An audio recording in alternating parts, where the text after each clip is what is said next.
Welcome to another deep dive. Today, we're tackling something that, well, we all kind of have to face eventually, right? Retirement. But before you tune out thinking this is all about finances and, 401ks and that stuff, I want to be clear.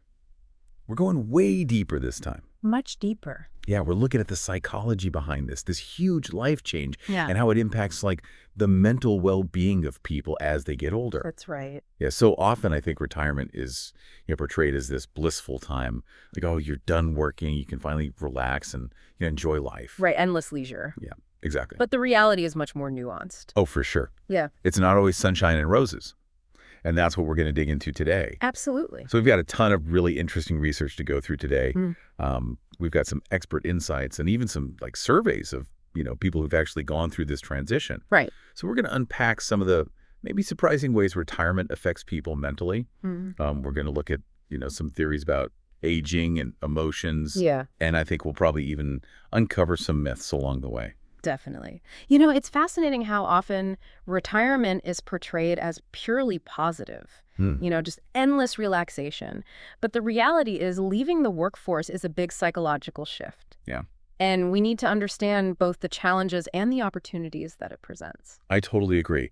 And one of the first things that kind of jumped out at me when I was looking at all this research was this idea that retirement, it's not just like a one-time event anymore. Like you don't just hit 65 and say like, I'm done. Right. It's much more gradual these days. It is. And there's actually some data from the Heart Study, which focuses on aging and retirement transitions in Sweden. Mhm. And they found that something like 45% of people actually keep working after they start getting their pension. Right. And that's a great example of how that traditional, like you said, one-time event model is kind of evolving. Yeah, it's much more fluid. Exactly. It's becoming much more gradual. There are these phases of part-time work. Sometimes people go into something called bridge employment. Bridge employment. Yeah.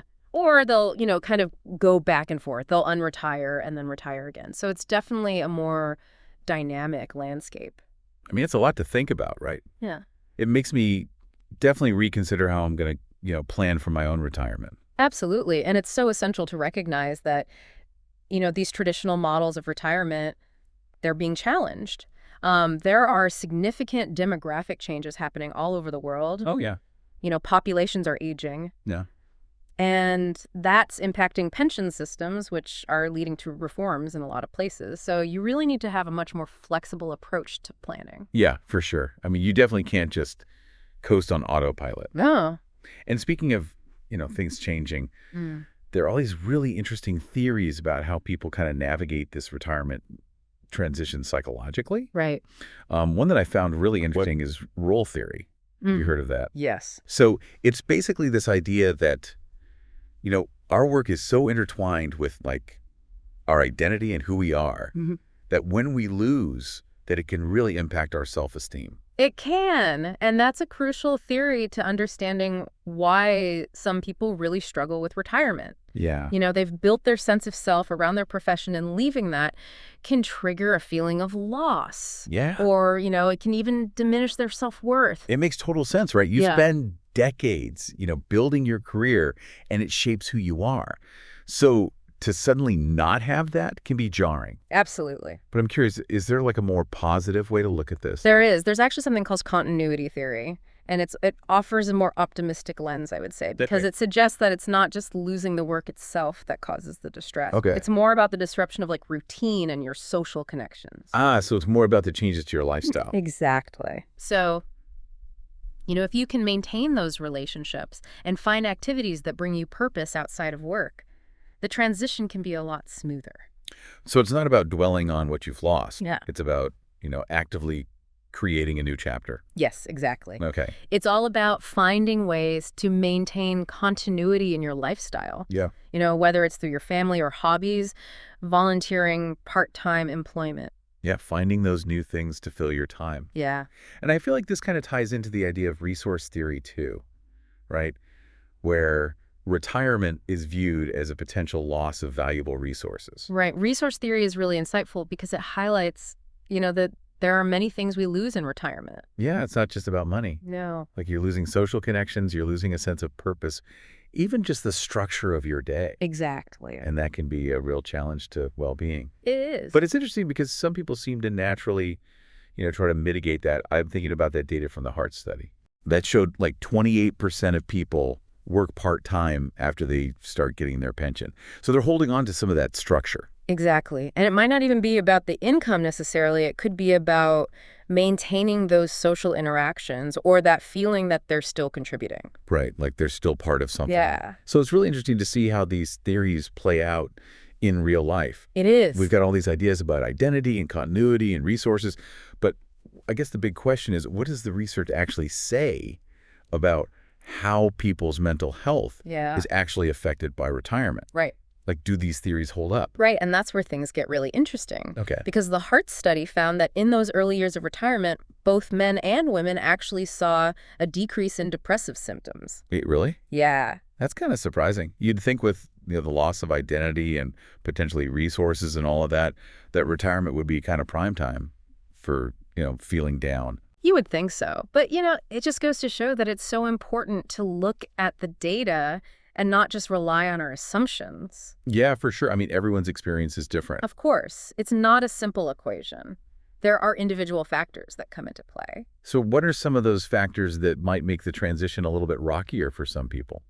Well, the Heart study identified a few key things. People who had a really hard time adjusting to retirement, or people who really, base their self-esteem on their work, tended to have higher depression scores. Okay, so if you're kind of clinging to that identity. Right. And then, of course, unsurprisingly, financial strain is a big factor. Yeah, I mean, money worries are stressful at any age. Exactly. But there was something else from the Heart study that I found really, really encouraging. They found that strong social support can actually counteract those negative effects of financial problems. Yeah, that's such an important finding because it really shows that social connections aren't just a nice to have. Right. They are fundamental to well-being, especially during times of transition like retirement. It's like having this safety net woven from relationships. It is. Not just, finances. Huh. And this kind of leads us to, I think, another really interesting aspect of aging. And that's the idea that as we get older, our brains actually get better at managing our emotions. Right. It's a fascinating area of research. It really challenges that stereotype of older adults being kind of emotionally fragile. Yeah. Because studies have shown that older adults tend to experience what's called a positivity bias. Positivity bias? Yeah. What is that?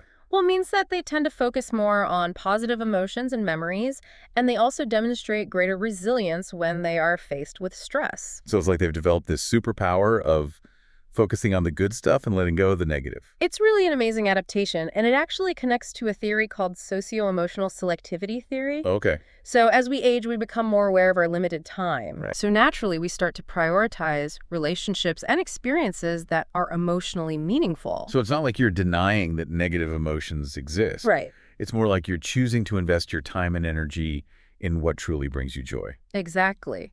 And that shift in priorities is a natural part of aging, and it actually contributes to more effective emotional regulation. Huh. Yeah, Interesting. So older adults might actually experience fewer negative emotions simply because they've learned how to avoid situations that trigger them. So they're kind of masters of their emotional domain. They are, in a sense. But, that brings up a really good question. What's that? Does all this positivity bias and emotional regulation mastery mean that all older adults are happy and well-adjusted? That's a great question. Yeah. It's not quite that simple, right? Right, it's not. And that's where a model called SAVI comes in. SEV. Yeah, it stands for Strength and Vulnerability Integration. And this model suggests that while older adults might be really great at avoiding negativity, they might have more difficulty regulating their emotions when they're faced with unavoidable stressors. So like things they can't just avoid. Exactly, like illness or loss, things like that. Okay, so it's like their emotional armor has some weak spots. Yeah, that's a good way to put it. And SAV also suggests that older adults may have less physiological flexibility. Their bodies might be slower to recover from stress, whether it's a health issue or the loss of a loved one, or even just a frustrating argument. So even though they might have all this emotional strength, there's still some vulnerabilities there. There are, and it's crucial to understand that aging and emotional well-being, it's not a one-size-fits-all situation. Yeah. There's a lot of individual variation and factors like personality, social support, health, all play a role. Right. So it's complex. Yeah, this is all really, really interesting. And I'm sure our listeners are probably thinking like, okay, this is all fascinating, but what does this mean for me? You know, how can I actually use this information to prepare for my own retirement? That's the million-dollar question. And we are going to get into the specifics of that in our next part of this deep dive. But the biggest takeaway for now is that preparation is key. Yeah. And I don't just mean financially. Right. Because retirement is not just a financial transition. It's social and it's psychological. You've got to get ready on all those fronts. Absolutely. Yeah. So you need to be thinking about, how are you going to build strong social connections? How are you going to engage in meaningful activities outside of work? What are your coping strategies for handling stress? Yeah, like giving your future self a mental health toolkit. I like that. And remember, it's never too early to start thinking about these things. Yeah, and we'll be right back after a short break to dive into some practical tips for actually building that toolkit. Welcome back to our deep dive into the psychology of retirement. Before we took that break, we were talking about how important it is to prepare for retirement, not only financially, but also like socially and emotionally. Exactly. And now we're going to shift our focus a bit to look at some practical steps that you can take Okay. to ensure, a fulfilling and mentally healthy retirement. So it's not just about having a big pile of money. No. True well-being in retirement, it comes from, having a sense of purpose, maintaining those connections, and continuing to feel like you're growing and learning. Making the most of it. So let's break that down a little bit.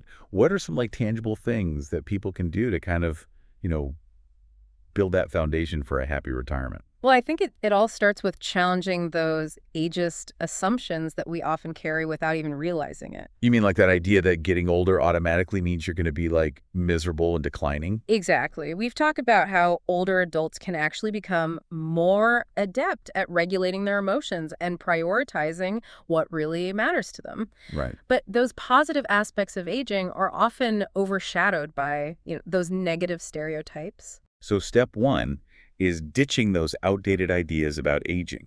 What comes next? Next, I would say it's all about nurturing those social connections. Remember that finding from the heart study we talked about? Yeah. About how social support can actually buffer the negative effects of financial strain. Yeah, it's like having a safety net made of relationships, not just finances. Exactly. And that's something you can actively work on no matter what stage of life you're in. Right. Nurture those relationships with family and friends, stay involved in your community, consider joining groups or clubs that, align with your interests. So it's not just about maintaining those relationships you already have, but also being open to forming new ones. Absolutely. And that's where those ageist assumptions can really hold people back. Right. If you think, oh, it's too late to make new friends or try new things, you're much less likely to actually put yourself out there. Right. You're kind of limiting yourself. Exactly. So it's about staying open to those new experiences and connections, regardless of your age. I love that. And this kind of brings us to another important part of retirement preparation, and that's finding activities that bring you joy and a sense of purpose. Right, because let's face it, not everyone dreams of, endless days on the golf course or, sitting by the pool. Yeah, I think a lot of people will get bored with that pretty quickly. Exactly. While some people thrive on that kind of unstructured leisure, many others need activities that, give them a sense of accomplishment, challenge their minds, or allow them to give back to the community. Yeah, like using their skills and talents. Exactly. So it's about reflecting on what truly energizes you, what you're passionate about, and then figuring out how to incorporate those things into your retirement years. So it could be volunteering, taking classes, traveling, starting a creative project, learning a new skill. The possibilities are endless. They really are. The key is to find things that make you feel engaged and excited about life. Yeah, retirement shouldn't be about just stopping work. It should be about starting this whole new chapter. Exactly. It's about embracing those possibilities and approaching retirement as a chance to grow and explore. I love that. So we've talked about ditching those ageist assumptions, nurturing our social connections, finding those fulfilling activities. Is there anything else that people can do to kind of prepare for a mentally healthy retirement? Well, I think it's also important to address the potential for emotional vulnerability that we touched on earlier with the CVI model. Right. The idea that even though older adults might be pretty good at, regulating their emotions, Right.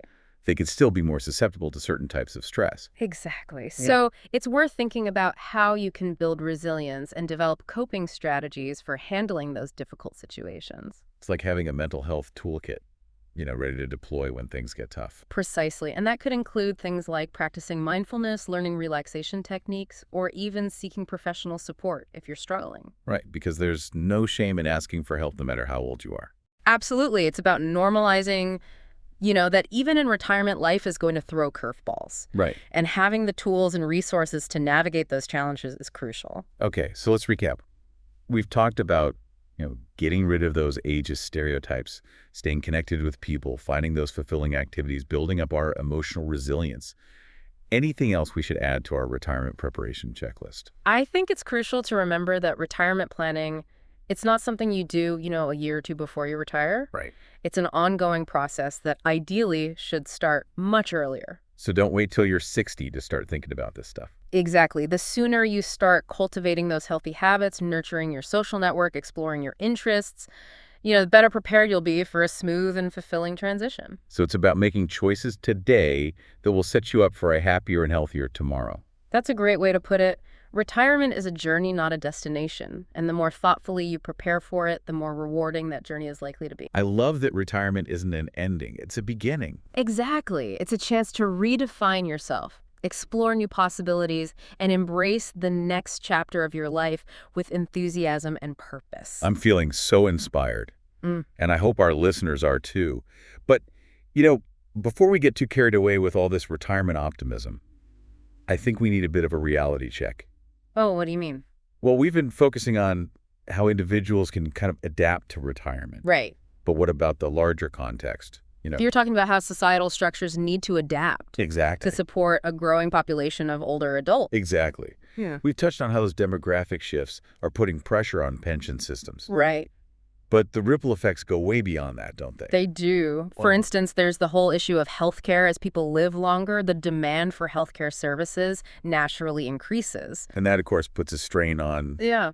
healthcare systems and budgets. Exactly. And then there's the question of long-term care, which is often overlooked. Yeah. Who will provide care for those who need assistance with daily living as they age? That's a big question, especially as families become more spread out geographically and those traditional caregiving roles are changing. Absolutely. It raises some really tough questions, both ethically and economically, about how we as a society value and care for our aging population. And it's not just about care, right? It's also about creating environments that are truly age-friendly. That's crucial. Think about transportation, housing, social spaces. Are they designed with the needs of older adults in mind? Are they promoting accessibility, social interaction, a sense of belonging? Precisely. Creating age-friendly communities isn't just about making things easier for older adults. Right. It's about fostering genuine inclusion and recognizing that, they continue to make valuable contributions. Because they do. I mean, older adults have this wealth of knowledge and experience and wisdom to share. Absolutely. And tapping into that resource is essential for any society that wants to thrive and innovate. So it's about shifting our mindset from seeing aging as a burden to seeing it as an asset. I love that perspective shift. It's about recognizing that a society with a diverse range of ages and experiences is a richer and more resilient society. So what can we do to encourage this kind of age-inclusive thinking and create communities that truly support older adults? I think it starts with challenging those deep-seated ageist attitudes we talked about earlier. Those beliefs that equate aging with decline and irrelevance. Right. We need to start valuing the contributions of older adults and recognizing the power of intergenerational connections. And this goes beyond just individuals, right? It's about policy changes, workplace practices, and community initiatives that promote inclusion and support. Exactly. It's about creating opportunities for older adults to stay engaged in their communities, whether it's through volunteering or mentoring or even continuing to work in some capacity. Because staying active and connected isn't just good for individual well-being. Right. It benefits society as a whole. It does. And it's also about making sure that older adults have access to the resources and support they need to live fulfilling and dignified lives. Whether that's healthcare, housing, transportation, social services. Exactly. It's about creating a society that values its elders and recognizes their inherent worth. This is such a huge topic, and we've only just scratched the surface today. We have, but I hope our listeners are walking away with a key takeaway, and that is that we're all aging, and we have a collective responsibility to create a world where aging is embraced, not feared. Where older adults are seen as valuable members of society, not as a burden. Exactly. And that requires a shift in mindset, a commitment to inclusion, and a willingness to invest in the well-being of all generations. Well said. And on that thought-provoking note, we're going to wrap up this deep dive into the psychology of retirement. Thank you for joining us. We hope you've gained some valuable insights into this complex topic of how retirement impacts well-being, both on an individual level and for society as a whole. And we encourage you to keep thinking about these issues, challenging your own assumptions about aging, and advocating for a more age-inclusive world. Until next time, deep divers. All right, so welcome back to the show. Everyone, we're wrapping up our deep dive into the psychology of retirement. And we were just talking about before the break how, all these demographic changes are going to have these ripple effects. Yeah. They go way beyond just pension systems. Right. So let's talk about that a little bit. What are some of those other things that we should be thinking about? Well, I mean, one of the big ones is healthcare, right? Yeah, makes sense as people live longer. Yeah. The demand for services is naturally going to increase. And that puts a lot of pressure on the systems. Exactly, both in terms of, resources and budgets. Right. And then there's the question of long-term care. Right. Which I feel like doesn't get talked about nearly enough. It really doesn't.